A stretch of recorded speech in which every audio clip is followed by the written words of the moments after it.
This week in news surrounding Israel, Canada's anti-Israel remarks win Hamas's praise. Seriously? Stay tuned, friends, for all the details.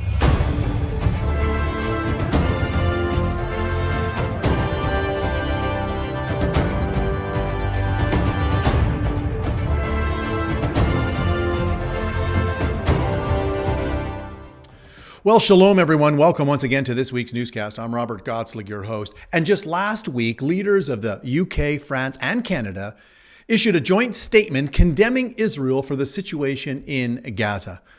Listen to what they had to say. They said, "We strongly oppose the expansion of Israel's military operations in Gaza. The level of human suffering in Gaza is intolerable. Yesterday's announcement that Israel will allow a basic quantity of food into Gaza is wholly inadequate. We call on the Israeli government to stop its military operations in Gaza and immediately allow humanitarian aid to enter Gaza. This must include engaging with the UN to ensure a return to delivery of aid in line with humanitarian principles.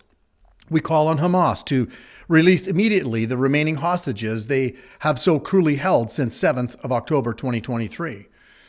The Israeli government's denial of essential humanitarian assistance to the civilian population is unacceptable and risks breaching international humanitarian law.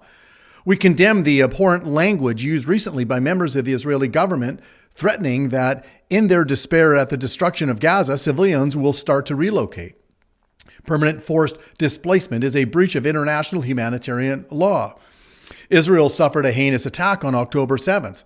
We have always supported Israel's right to defend Israelis against terrorism, but this escalation is wholly disproportionate. We will not stand by while the Netanyahu government pursues these egregious actions. If Israel does not cease the renewed military offensive and lift its restrictions on humanitarian aid, we will take further concrete actions in response. We oppose any attempt to expand settlements in the West Bank. Israel must halt settlements which are illegal and undermine the viability of a Palestinian state and the security of both Israelis and Palestinians. We will not hesitate to take further action, including targeted sanctions." They go on to say this. They said, "We strongly support the efforts led by the United States, Qatar, and Egypt to secure an immediate ceasefire in Gaza. It is a ceasefire, the release of all remaining hostages, and a long-term political solution that offer the best hope of ending the agony of the hostages and their families, alleviating the suffering of civilians in Gaza, ending Hamas's control of Gaza, and achieving a pathway to a two-state solution, consistent with the goals of the 18th June conference in New York, co-chaired by Saudi Arabia and France. These negotiations need to succeed, and we must all work towards the implementation of a two-state solution, which is the only way to bring long-lasting peace and security that both Israelis and Palestinians deserve and ensure long-term stability in the region." And they conclude by saying this: "We will continue to work with the Palestinian Authority, regional partners, Israel, and the United States to finalize consensus on arrangements for Gaza's future, building on the Arab plan. We reaffirm the important role of the high-level two-state solution conference at the UN in June in building international consensus around this aim. And we are committed to recognizing a Palestinian state as a contribution to achieving a two-state solution and are prepared to work with others to this end." You've got to be kidding me.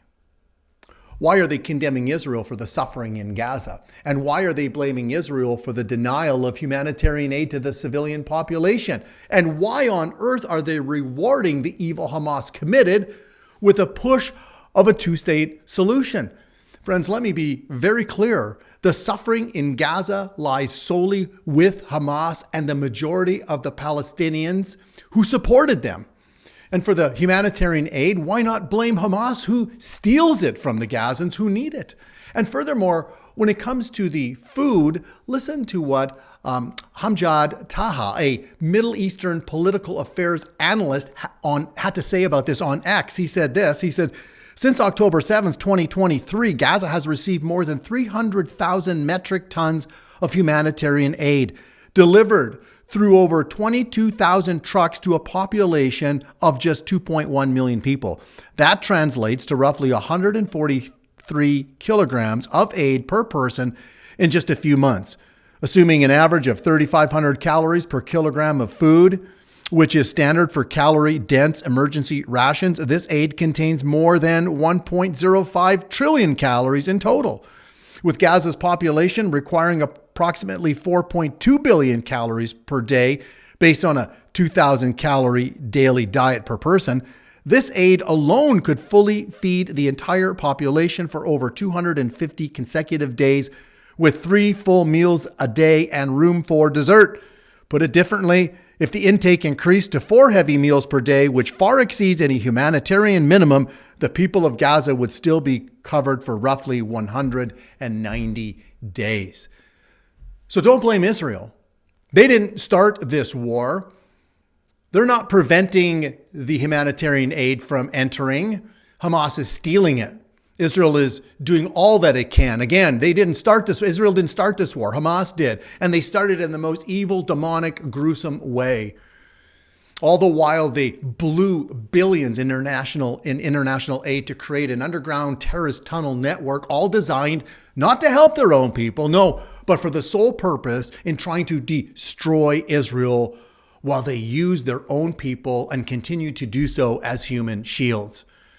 And the UK, France, and Canada have the nerve to blame Israel and then to proceed to reward Hamas's evil, demonic actions with a two-state solution.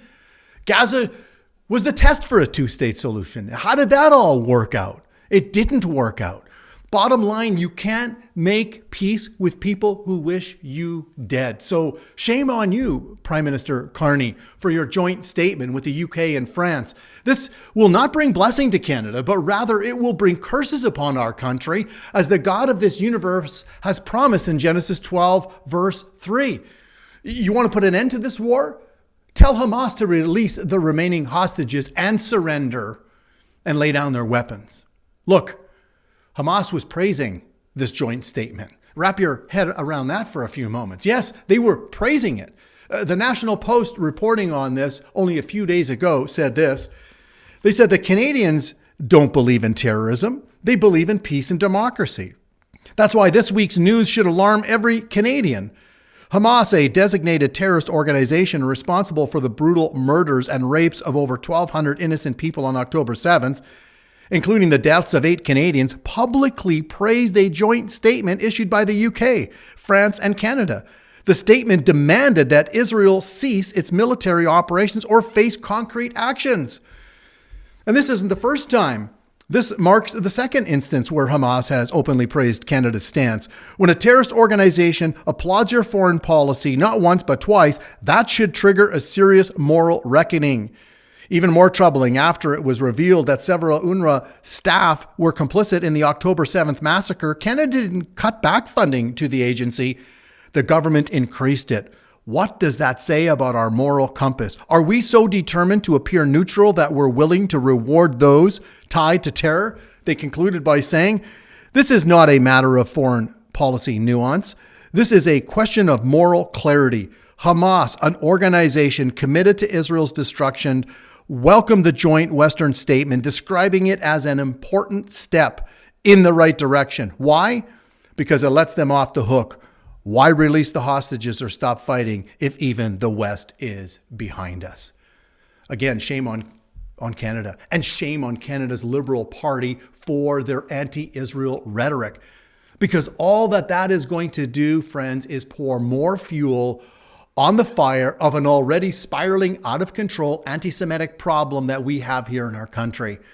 And when you continue that with the pro-Palestinian protests that have been allowed to continue unchecked on our streets here in Canada to spread their evil, hateful propaganda against Israel and the Jewish people, while you are creating an opportunity to repeat what happened last week in Washington, D.C. with the murder of 2 Israeli embassy staffers as their gunmen shouted, "Free, free Palestine." Free Palestine! Free! Our Jewish community here in Canada is already on edge and are feeling very vulnerable and scared, with many wondering how safe it is to remain here in Canada. This is on you, Mr. Carney. Do your homework on the situation and stand on the right side of history, because when a terrorist organization is openly praising you, you're clearly on the wrong side. You're clearly on the wrong side. Well, what does the God of this universe have to say about all of this? And again, that's the most important part of this newscast. Well, it's pretty simple. If you've been following our newscast, we quote Genesis 12:3 a lot here on this newscast. Because standing with terrorists who are trying to destroy Israel, friends, it's not going to bring, as I mentioned, blessing to your country. It's going to bring curses. Again, Genesis 12:3, God says, I'll bless those that bless the Jewish people, and I'm going to curse him that curse them. That's really simple. I mean, it doesn't mean we have to agree with everything they do, think, and say, but we better align ourselves with God's word. And God has given the particular boundaries from the river of Egypt to the great river, the river Euphrates, that particular parcel of land, which, by the way, today Israel doesn't include all of that. But God has given that parcel of land with those boundaries to the physical descendants of Abraham, Isaac, and Jacob, period. The Palestinians have had in the Arab world over 4 times, they've had an opportunity for a 2-state solution, and they rejected it every single time. In 37, in 47, and in 2000 and 2008, and in 2005, here's the Gaza Strip. Here's a good test for a 2-state solution. How did it turn out? Terrible. Because again, you can't make peace with people who wish you dead. Also, God says that the land is not for sale and that he's going to judge the nations who are going to stick their noses in, as our country has here in Canada, and are going to proceed to divide God's covenant land. And you see, our leaders and all those that are advocating for a 2-state solution, they need to read Leviticus 25:23 and need to read the warning in Joel chapter 3, verse 2.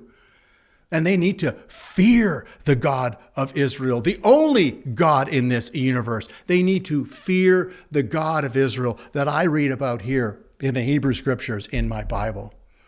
This is what the psalmist writes in Psalm 33, verses 8 to 12. Let me read that for you, and I will close with this.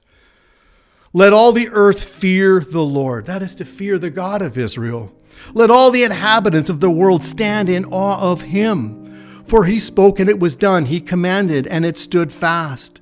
The Lord brings the counsel of the nations to nothing. He makes the plans of the peoples of no effect. The counsel of the Lord stands forever, the plans of his heart to all generations. And look at verse 12. Blessed is the nation whose God is the Lord, the people he has chosen as his own inheritance. And with that, friends, and until next time, let's continue to pray for the peace of Jerusalem. And so thank you for joining us again on another episode of In News Surrounding Israel. Have a great morning, afternoon, or evening, wherever you may be. God bless everyone.